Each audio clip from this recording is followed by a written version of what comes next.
Welcome to Influence, the show about one of the university's founding colleges, the College of Agriculture and Life Sciences. I'm your host, Emily Shaw.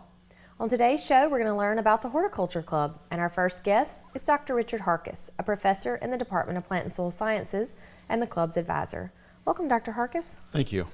I'm excited to hear more about our club, which goes back farther than I realized. From what I've been able to determine, the club goes back as early as the 1920s. Amazing. When you look back through some of the old reveilles, there's mention of the Horticulture Society, Horticulture Club, essentially. It goes back at least 1922 from what I've been able to see. And what does the Horticulture Club do in present day, rather? In present day, and actually for quite a few years, Sure. the club has been focused on kind of experiential learning for students interested in plants and in production of plants in greenhouses. We do service projects and field trips, so it's open to anyone on campus. Okay. And we have members from quite a few departments right now. The students get opportunities to grow plants, Okay. go to judging competitions at regional and national conferences, so they get exposure and get to travel and meet students from clubs at other schools, especially in the Southeast, which is particularly strong at the regional meeting. Okay. And then field trips. We've been to some nurseries. Last spring we took a trip to the Birmingham Botanical Gardens. Oh, beautiful. And hopefully this spring we'll be going to the Memphis Botanical Gardens.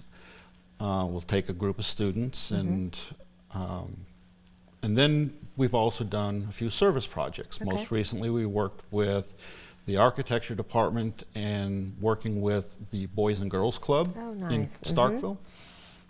In the past, we've done some work with Habitat for Humanity, both in West Point and in Starkville, helping to landscape the houses after the houses are built. Okay. That's exciting. So a bunch of different projects, and then also the students help some with recruiting on campus, with academic insight and some of the other days. And they participated in the campus carnival around Halloween. Okay. And so they stay pretty active. That sounds good. So I do think we have some pictures of some of the activities that the students have participated in. So I think we'll just walk through like what is on our screen. This looks like maybe one of the competitions, if you could tell us about that. This is one of the competitions where the students actually judge quality of fruits and vegetables. Okay. They'll be given 4 plates with fruits or vegetables and be asked to rank them in order of quality. And then in that particular picture, they're actually identifying plant materials. Okay. They will have 20 woody plant materials and 20 herbaceous plant materials that they need to learn the botanical names and common names. Actually, the list is about 200. And we bring in 20 samples. Wow. And the students go through, and that's part of the competition. So when they're judging the fruits, for instance, what are they looking for? A lot of times it's quality. Just like if you were to go into the grocery store, when you look at your fruits and vegetables, you're saying, I'd buy this one, I wouldn't buy that one. Yes, This one okay. has insect damage. Okay. This one's not quite ripe. Things like that. Those are all quality factors that Okay. the students learn to recognize what's actually acceptable Okay. and what is considered a major fault. For instance, insect damage would be a major fault. Okay, that makes sense. I think we had some of the field trip pictures, and I'd like to hear about the one where they met the azalea man. We've got another one on the screen here. We were down in Louisiana for the meetings, the regional meetings, a year or two ago now. And on the way back, we stopped at Transcend Nursery, which is Buddy Lee's nursery. Buddy Lee is the breeder of Encore azaleas. Okay. And so he gave us a tour of his small nursery, and we got to see some of the new things he's working on, as well as he was demonstrating here some of the propagation techniques he uses, and made a nice little stop on the way home. Excellent. What do you enjoy most about working with the students in the Horticulture Club? I like seeing how they come in, sometimes very tentative about planting plants, and by the end, they're putting them in pots like professionals. I mean, they understand more about what a plant can tolerate and what they can't, and also learn some of the production that's difficult to teach in class. The fact that speed is important, or you're going to be there all night planting. Things like that. When you have 1,000 poinsettia cuttings to plant, they have to get in the ground or in the pots, right, hopefully within a couple hours, because no one wants to be there till midnight planting. Makes sense. So seeing them develop those skills, and then some of the leadership skills, seeing some of the club officers come in very tentative to take office, and then by the time they're done, they're running the meetings with confidence. Excellent. So it's always great to see that. Well, thank you for sharing those details with us. And when we come back, we'll hear from a student who is a past officer in the Horticulture Club.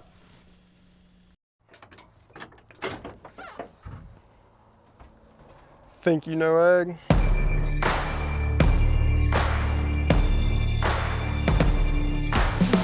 Think again. We are creative.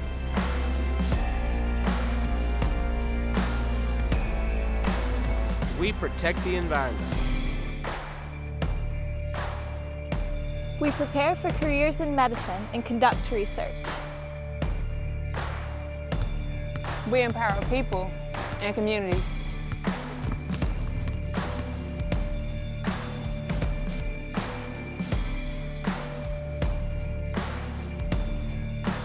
We are technology driven.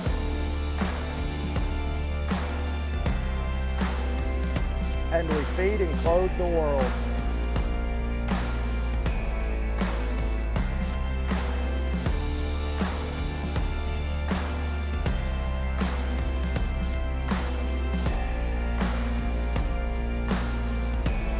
We are the College of Agriculture and Life Sciences at Mississippi State University.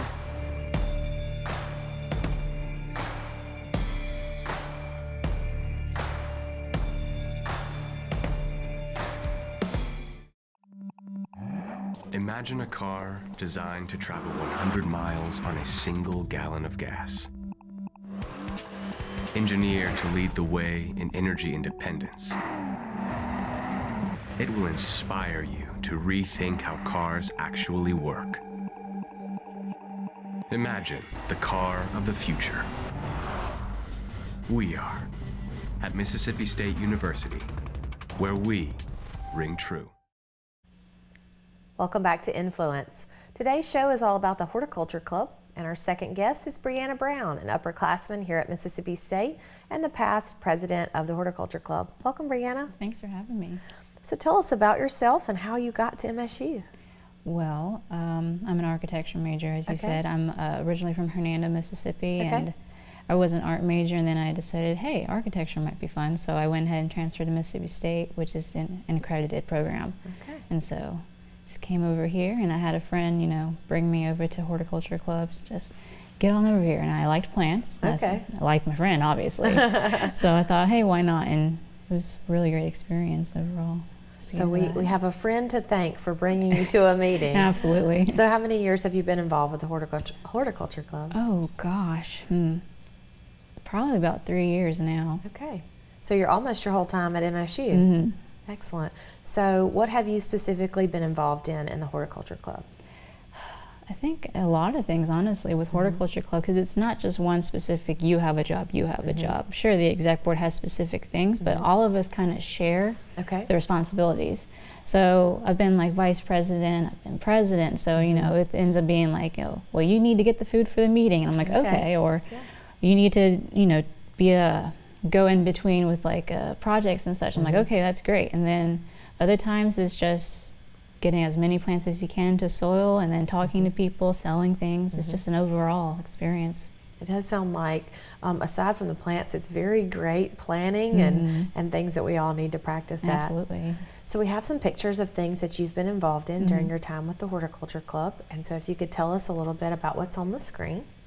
Oh, that's fun. Okay, so that I believe is from one of our spring sales where we go and we have like thousands of plants, wow. thousands. And so we go and we plant each and every one of those. Okay. And then in the greenhouse, we just have them in different bays, and each member goes and checks each plant, seeing if they're doing okay. Always trying to check for underwatering or overwatering, just that sort of deal. So it's just always, you know. Are they planted from seed or from cuttings, or? Usually, well, some of them are from seeds. Okay. And then some of them ends up being slightly in cuttings, like they're in some sort of like foam almost. Then you just place them in the soil, and those are a lot easier than seeds, I can tell you that. And so those that we saw just a moment ago are from our greenhouse right there next to the Plant and Soil Sciences building. Is that correct? Yep. Just right across the street. I think a lot of people don't realize we have that access to the greenhouse that we do. So I see you moving in this one. What are you doing at this shot? I believe this was me moving a tray of dirt, or soil rather. So it's just, we grab trays, we fill it with soil, like mixed soil, and then we go ahead and start putting seeds in there or cuttings, and then move them to that taller cart so that we're moving them back and forth in the greenhouse. Okay, almost looks like an assembly line. Absolutely. Looks like you're very organized there. Oh, and tell us about the beautiful poinsettias, just like we're surrounded with on set today. That's one of our largest sales, actually, is our poinsettia sale. And so we all have cuttings, and we go and we place them in the soil and such, and then we go and sell them for about a day, from usually starting at 8 a.m., going all the way to 5. And so all the students participate in that, and it's a really fun thing and a really good thing for the community, I think, because we have a lot of people from around the Starkville area who come in and say, I'm so glad that you have this. And it's really good for all the students to be participating in such a community activity. Absolutely, and that's an annual event held about this time every year. Is that correct? It is. So your spring plant sale and then your fall or winter sale, how long does it take you from seed to sale? Gosh, I mean, with the fall sale, we start in the summer, honestly. Yeah, so we have some of our greenhouse managers who live in the area, and so they start ordering seeds, and we start getting them in, and so that way, by the time a little bit in fall, we'll start planting. It's the same but with the poinsettias, where it's always having to order way ahead of time, and so for our spring sale, we just ordered the seeds. Wow. And so it's a lot of waiting, because it takes a lot of time getting it and then propagating and growing and all that. Definitely a lot of time management and preparation, it sounds like. Well, tell us a little bit about what you hope for your future and how the Horticulture Club has helped you. Oh gosh. Well, as an architecture student, I would be hoping that I would be accepted into a firm, usually as an internship, and then working full time. But with horticulture specifically, it really helped me with time management and working with a lot of people, and not just with the exec board and the members, but with everyone in general. And so I think it's a lot of those kind of skills, and then the specific things that I wanted and want to represent in my architecture later in life. Excellent. Thank you for being here and sharing your experiences with us. Thanks for having me. Appreciate it. Thank you for joining us on this issue of Influence, where we learned more about the Horticulture Club. We'll see you next time.